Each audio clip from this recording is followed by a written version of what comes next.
అవాస్తవాలను వాస్తవాలుగా చిత్రీకరించడం, నిరూపించడం ఒక్క వైసీపీకే సాధ్యమని, అది వెన్నతో పెట్టిన విద్య అని శ్రీకాకుళం నియోజకవర్గ టీడీపీ విస్తృత స్థాయి సమావేశంలో టీడీపీ నగర నాయకులు తెలిపారు. స్థానిక 80 అడుగుల కూడలి దారిలో గల టీడీపీ పార్టీ కార్యాలయంలో శ్రీకాకుళం నగర రూరల్ మండల స్థాయి గారా టీడీపీ విస్తృత స్థాయి సమావేశం మంగళవారం జరిగింది. ఈ సమావేశంలో రూరల్ మండలం టీడీపీ నాయకులు మాదరపు వెంకటేష్, నగర నాయకులు బీసీసీఎల్ అధ్యక్షులు ఉంగటి రమణమూర్తి, రమణ మాదిగ, చిట్టి నాగభూషణ్, పెదబాబు, కావలి సుశీల, మైలపల్లి నరసింహమూర్తి, అంబటి లక్ష్మీరాజ్యం, అందవరపు సంతోష్, కళ్యాణ్, ఇతర టీడీపీ నాయకులు, కార్యకర్తలు తదితరులు పాల్గొన్నారు. ఆయన మాటలు అందరికీ తెలిసిందే, తీపిగా చెప్తారు, కానీ దాంట్లో చాలా విషయం ఉంటుంది. ఆయన చెప్పిన మాటలు మోసం మోసం మోసం అని చెప్పారు. వైసీపీ పార్టీకి మోసం అనేది ఒక బ్రాండ్ అంబాసిడర్ పార్టీ. మోసం అంటే వైసీపీ. ఆ పదాన్ని ఆయన 10 సార్లు ఉపయోగించారు. ఎందుకంటే పచ్చగాలు కామెల వరకు లోకమంతా పచ్చగానే ఉంటారు.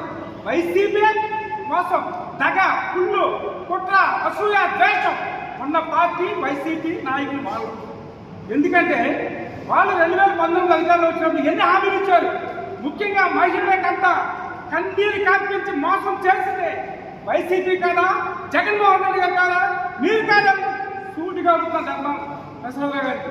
ఎందుకంటే మద్యపాన నిషేధం చేస్తాం, చేసి మళ్ళీ ఎన్నికలకు వెళ్ళి ఓటు అడుగుతామని చెప్పారు. అంతకంటే మోసం ఇంకోటి ఉందా ధర్మం ప్రసాద్ గారు? అలాగే పేదవాడి ఆకలి తీర్చే అన్న క్యాంటీన్ వెంటనే వచ్చి తీసివేశారు. అంతకంటే దగ ఉందా? అంతకంటే దుర్మార్గం ఉందా? మీరేంటి మాకు చెప్పే కబుర్లు? కూటమి ప్రభుత్వం కాదు, తెలుగుదేశం ప్రభుత్వం అంటున్నారు. అంటే ఎప్పటికీ ఎప్పటికీ ఎప్పటికీ తెలుగు జాతి బతికున్నంత కాదు తెలుగుదేశం పార్టీ గతులు లేదు. తెలుగుదేశం పార్టీ అంటేనే మీకు వెన్నులో వణుకు, చలి అంతే. నిన్న మీ మాటలో కూడా రుజువైంది. కానీ కూటమి ధర్మాన్ని చంద్రబాబు నాయుడు గారు ఏ రోజు విస్మరించరు. ఈ రోజు కూడా రేపాలి సింగపూర్కి వెళ్తారు. ఆపద్ధర్మ ముఖ్యమంత్రిగా పవన్ కళ్యాణ్ గారికి మేము బాధ్యత చెప్పాం. అది కూటమి ధర్మం అంటే. కూటమికి ఎప్పుడు ప్రాధాన్యత ఇస్తాం. పవన్ కళ్యాణ్ గారు కానీ బీజేపీకి కానీ మేము అండగా ఉండు పదవుల కేటాయింపులో 2 పార్టీలకి సమానంగా న్యాయం చేస్తున్నాం. అంటే ఇప్పుడు సోదరుడు రమణమూర్తి చెప్పినట్టు మాలో ద్వేషాలు నింపి మమ్మల్ని వెనుకొట్టాలనే మీ కుతంత్రాల సాగు.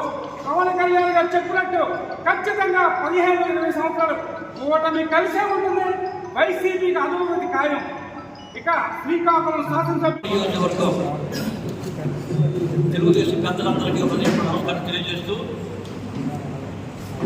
ధర్మాన ప్రసాద్ వారు ప్రెస్ మీట్లో వెటకారంగా ఏహ్యభావంతో మాట్లాడినట్టు తప్పించి ఒక ప్రజాప్రతినిధి మాట్లాడినట్టు కనబడలేదు నాకు. ఇన్నిసార్లు మంత్రి చేశారు, శాసనసభ్యులు చేశారు. ఒక ప్రభుత్వం మీద వెటకార ధోరణితో మాట్లాడడం అనేది ప్రజలందరూ గమనిస్తున్నారు. సంవత్సర కాలంలో తెలుగుదేశం పార్టీ ఏం చేసింది, ఏం చేయలేదనేది ప్రజలందరికీ తెలుసు. మీ పార్టీ పెద్దలు మీరు ఏం చేయలేదు కాబట్టే ఆంధ్ర రాష్ట్రంలో 12 సీట్లు, శ్రీకాకుళం జిల్లాలో 1 సీటు కూడా లేకుండా అయింది. మీరు కనీసం 3-4 సంవత్సరాలు వెయిట్ చేయకుండా 1 సంవత్సరంకే అవాకులు చవాకులు మాట్లాడి మీరు ఈ విధంగా మాట్లాడతారు. ఇంకో దగ్గర నాయకుడు కన్ను మూస్తే చాలు పరా అంటారు ఇంకొక నాయకుడు. ఏమిటి ప్రజాస్వామ్యమా, నియంత్రణ రాజ్యమా? ఒక పద్ధతి ప్రకారం పరిపాలన జరుగుతుంది. ఈ సంవత్సరం కాలంలో సూపర్ 6 అన్నీ కలిపి అమలు జరిగింది.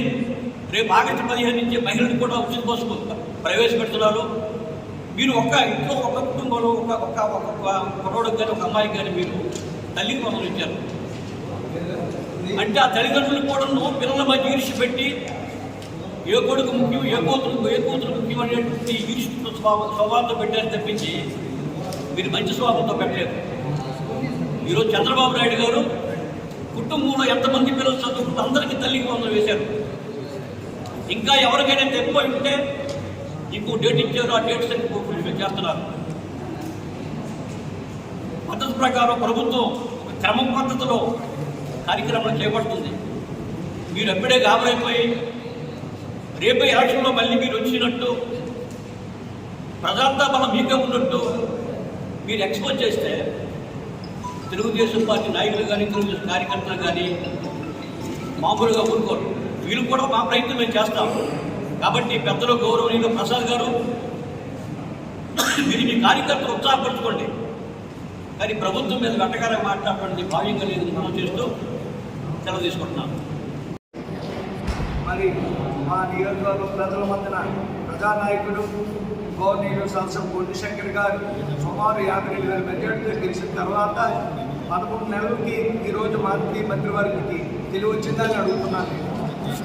11 నెలలకు ఈరోజు అయినా బయటకు వచ్చి ఏవో అవ్వచ్చవట్లు మాటలు వచ్చి చెప్పి మాట్లాడుతున్నారు. కానీ ఈరోజు మా ఎమ్మెల్యే గారు టౌన్లో సుమారు 45 సీసీ రోడ్లు వేసి 4,72,00,000 రూపాయలు ఖర్చు పెట్టారు. ఈ 13 నెలల్లో 4,70,00,000 సీసీ రోడ్లు ఖర్చు పెట్టారు. అదేవిధంగా డ్రైనేజ్ 2,72,00,000 రూపాయలు ఖర్చు పెట్టారు. పూర్తికి తీయడానికి సుమారు 2 కోట్ల రూపాయలు ఖర్చు పెట్టారు.